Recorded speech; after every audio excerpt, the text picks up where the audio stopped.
Hello, my chicken nuggets. If you're anything like me, you struggled on picking out your first OTF, struggled with choosing between the UTX-85 or the Ultratech. On the one hand, lots of people say, oh, this is the perfect pocket knife size, but this is the big seller, the classic, the tried and true, blah, blah, blah.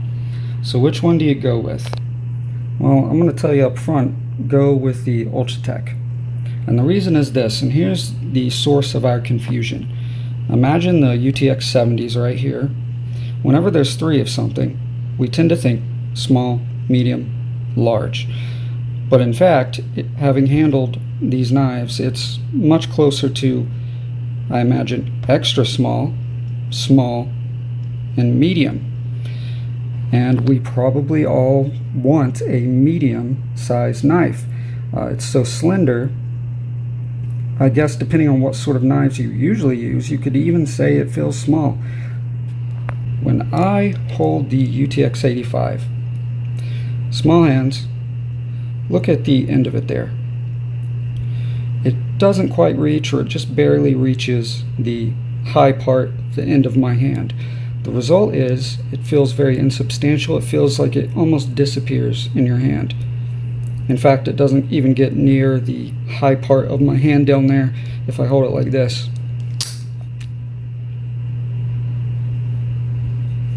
Sweet blade though.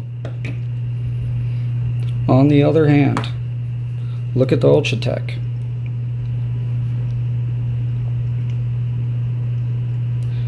I know it might seem minor, but the fact that it can go to the end of your hand, or much closer to it, actually gives you a much better purchase on the knife.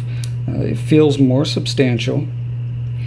You have a little bit more freedom to kind of move around.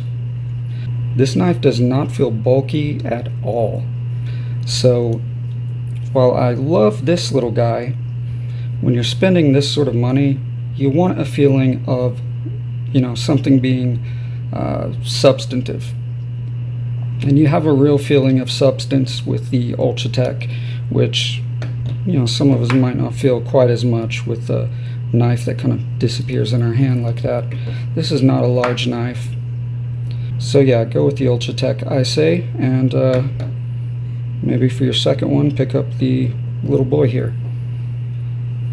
A 70, I can't even imagine, dude, spending that much money for like a little box cutter basically. But anyway, now the one and only caveat I would say is in response to the question of, is this easier to fire and retract?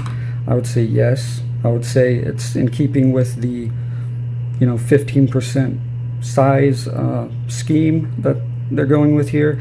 I would say the Ultratech is about 15% harder to shoot and retract, but it's not a major enough difference, I don't think, to justify not getting that little bit of extra length on the handle, as well as the blade. So yep, you're welcome.